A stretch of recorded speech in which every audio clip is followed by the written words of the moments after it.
যেহেতু তিনি একটি দলের শীর্ষ নেতা এবং তার দলের পক্ষ থেকে বলা হচ্ছে ভবিষ্যৎ প্রধানমন্ত্রী, এবং নির্বাচন হয়ে গেলে যেভাবে নির্বাচন হোক তার দল ক্ষমতা আসবে বলে বিএনপি নেতাকর্মীরা শতভাগ বিশ্বাসী, 100%। আর বিএনপি ক্ষমতা আসলে শতভাগ তিনি দেশের প্রধানমন্ত্রী হবেন। আর লন্ডন থেকে তিনি প্রধানমন্ত্রীর রূপে এয়ারপোর্টে নামবেন, এটি মোটামুটি এখন বিএনপির লোকজন ধরেই নিয়েছে, এর বাইরে কোনো কিছু হবে না। তো সেই দিক থেকে তার ইমেজ, তার ব্যক্তিত্ব এবং তার সব কিছু যেন একটা রাষ্ট্রকে রিপ্রেজেন্ট করে। তিনি যেন প্রধানমন্ত্রী হিসেবে ঠিক একটা রেকর্ড তৈরি করতে পারেন উদারতায়, মহানুভবতায়, প্রেমময়তায় এবং ঔদার্যতায়। এই জন্য তার যারা সহযোগী রয়েছেন, তার যারা উপদেষ্টা রয়েছেন, অ্যাডভাইজার রয়েছেন, তারা নিশিদিন মানে রাতে এবং দিনে ব্যাপক পরিশ্রম করছেন। নেতার জন্য ভাষণ রেডি করা, নেতার জন্য ফেসবুক স্ট্যাটাস রেডি করা, নেতার মুড যেন স্বাভাবিক থাকে, এই জন্য তাকে নানা রকম প্রণোদনা দেওয়া থেকে শুরু করে তার যারা লোকজন আছেন, কাছের মানুষ, তারা নিঃসন্দেহে নির্ঘুম রাত কাটাচ্ছেন এবং সেটা বোঝা যাচ্ছে। লন্ডনে তার আশেপাশে যারা আছেন তারা, এবং লন্ডনে ছিলেন তার দুজন উপদেষ্টা, বাংলাদেশে আছেন, তাদের কর্মকাণ্ড এবং জনাব তারেক রহমান সাহেবের যারা ঘনিষ্ঠ লোকজন রয়েছেন তাদের তৎপরতা দেখলে মনে হচ্ছে যে জনাব তারেক রহমান সাহেবকে বাংলার সিংহাসনে বসিয়ে একটা নতুন ইতিহাস রচনা করার জন্য এবং বিএনপি যেন দীর্ঘমেয়াদে বারবার জনগণের ভোটে নির্বাচিত হতে পারে সেই প্রচেষ্টা তারা করে যাচ্ছেন। কিন্তু এই যে আমাদের দেশে যেগুলো লোক আছে, মানে যারা সর্বাবস্থায় খুঁতখুঁতে এবং কোথাও কোনো ত্রুটি আছে কিনা, খুঁত আছে কিনা সেগুলো খুঁজতে থাকে, এরকম লোকের সংখ্যার তো অভাব নেই। আর আগের থেকেই জনাব তারেক রহমান সাহেবের জাতশত্রু শেখ হাসিনা ছিলেন। আওয়ামী লীগের যারা লোকজন আছেন তারা তো বলতে গেলে মানে কোনো অবস্থাতেই তারেক রহমান সাহেবকে মেনে নিতে একেবারে নারাজ। তারা দরকার হলে দরজা খুলে সকালবেলা যে কোনো জিনিস দেখতে প্রস্তুত, বা সকালবেলা ঘুম থেকে উঠে তাদের কানের কাছে যে কোনো শব্দ তারা শুনতে ইচ্ছুক, কিন্তু তাদের কানের কাছে যদি বলা হয় তারেক রহমান, আওয়ামী লীগের লোকজন ওরে বাবা গো, ওরে মা গো বলে গড়াগড়ি শুরু করবেন। মানে এটা তাদের কাছে একটা বিরাট মানে অত্যাচার। এবং আওয়ামী লীগের যে লোকজন যারা এখন জেলখানাতে আছেন, মানে তাদেরকে যদি শাস্তি দিতে চান ডক্টর মোহাম্মদ ইউনূস, তাহলে একটা কাজ করতে পারেন, আমি যেটা জানি, তাদের পুরো রুম সেখানে তারেক রহমানের ছবিগুলো টানিয়ে দেওয়া হোক এবং বলা হয় যে এই ছবিতে কোনো অবস্থাতেই কোনো আশ্রয় দেওয়া যাবে না, যদি আশ্রয় দেওয়া হয় তাহলে এই শাস্তি হবে। সেকেন্ড থিং হলো তাদেরকে 3 বেলা খাবারের আগে এবং খাবারের পরে তারেক রহমান সাহেবের ভাষণ তাদেরকে শোনানো হোক।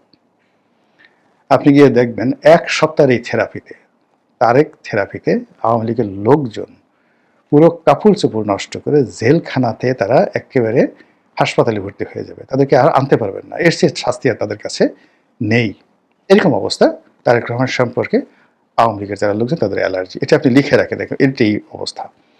তো সেটা আরও ইদানিংকালে আরও বেড়ে যাচ্ছে, কেননা সতীনের পুত্র যদি মোটাসোটা হয় সেক্ষেত্রে অন্য সতীনের যেভাবে একটা চুলকানি হয়, তদ্রূপ রাজনীতির যারা প্রতিপক্ষ, শত্রু, তাদের জীবনে যদি সুখ হয় তাহলে নিজের যে দুর্ভোগ দুর্দশা তার চেয়ে তো ওই সুখ তাদের কাছে অসহ্য হয়ে যায়।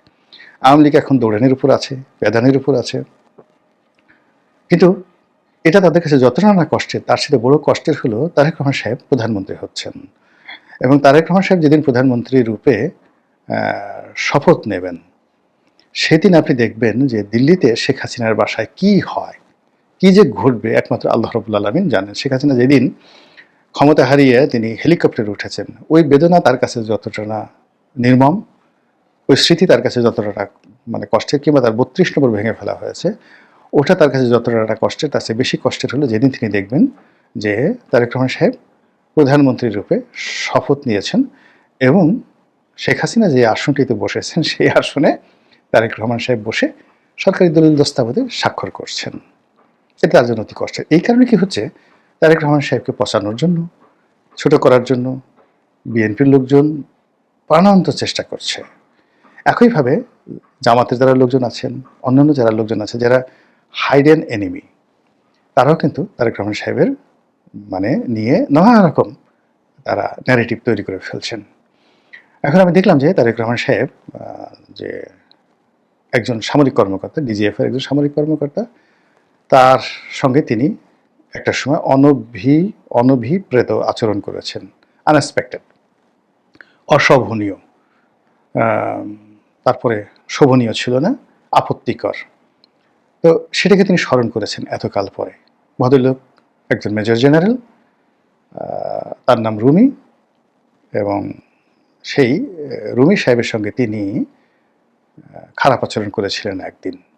কি করেছিলেন সেটা বলেননি, তবে খারাপ আচরণ করেছিলেন। তার জন্য তিনি প্রথমত সরি বলেছেন, আমি দুঃখিত। তারপরে বলেছেন যে এই বিষয়টি ক্ষমা সুন্দর দৃষ্টিতে দেখার জন্য তিনি অনুরোধ করেছেন। একেবারে ডাইরেক্ট ক্ষমা, অ্যাপোলজি চাওয়া, সরি এবং অ্যাপোলজি। তা তিনি এখানে সরি বলেছেন, অ্যাপোলজি বলেছেন। আমাদের দেশের যে সংবাদপত্রগুলো, বিশেষ করে যারা সবসময় একটা ব্যালেন্স করে চলে, এখন তারেক রহমান সাহেব এই যে ক্ষমা চেয়েছেন, এটা কোনো পত্রিকা আসেননি, তিনি দুঃখ প্রকাশ করেছেন, সরি বলেছেন।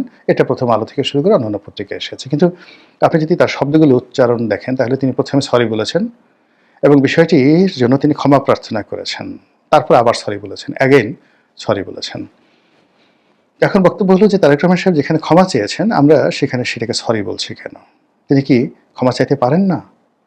তার সম্মান, মান, মর্যাদা, আমাদের পত্রপত্রিকাগুলো যেখানে তারেক রহমান সাহেব নিজে ক্ষমা প্রার্থনা করছেন, তিনি বিনয়ী হচ্ছেন, আর আমরা তাকে অহংকারী বানিয়ে দিচ্ছি যে ওই পদে থেকে ক্ষমা চাওয়াটা শোভনীয় নয়, তিনি শুধু সরি বলেছেন। তো এই হলো আমাদের পত্রপত্রিকার তেলবাজি। দ্বিতীয়, যে এখানে ওই যে ডিজিএফআই যে একজন মেজর জেনারেল, তিনি এই সময়টাতে আগে অপমানিত হওয়ার পরেও তিনি এরকম একটি অনুষ্ঠানে কেন গেলেন? তার কি লাজ লজ্জা নেই? যদি কারো দ্বারা কেউ অপমানিত হয়, এবং এত বছর, আজকে তো না, এই অপমান তিনি হয়েছেন 20 বছর। তো 20 বছর আগে এই অপমানিত হওয়ার পর 20 বছর পরে তিনি ক্ষমা চেয়েছেন। যদি ঘটনাটা এমন হতো যে তিনি সেখানে উপস্থিত নেই, তারেক রহমান সাহেব অন্যান্য যারা কর্মকর্তা, সামরিক সাবেক কর্মকর্তা উপস্থিত হয়েছেন, তাদের মাধ্যমে তিনি খোঁজ নিলেন যে ওই এক কর্মকর্তা তিনি কি আছেন? নেই। এখানে এসেছেন? আসেননি। তাহলে আমার সালাম দিবেন, আই এম সরি, বা আমি সেদিন যে আচরণ করেছিলাম তার কাছে গিয়ে আমার পক্ষ থেকে আমার যে ক্ষমা চেয়েছি এটা তাকে পৌঁছে দেবেন। এটি ওই অফিসারের যে আত্মমর্যাদা বোধ আছে, সম্মান বোধ আছে, এটা মনে হতো। কিন্তু যেহেতু তিনি একজন দলীয় পান্ডা হিসেবে, এই মেজর জেনারেল রুমি সাবেক দলীয় পান্ডা হিসেবে, তারপরে দলীয় একজন যাকে বলা হয় তাবেদার হিসেবে,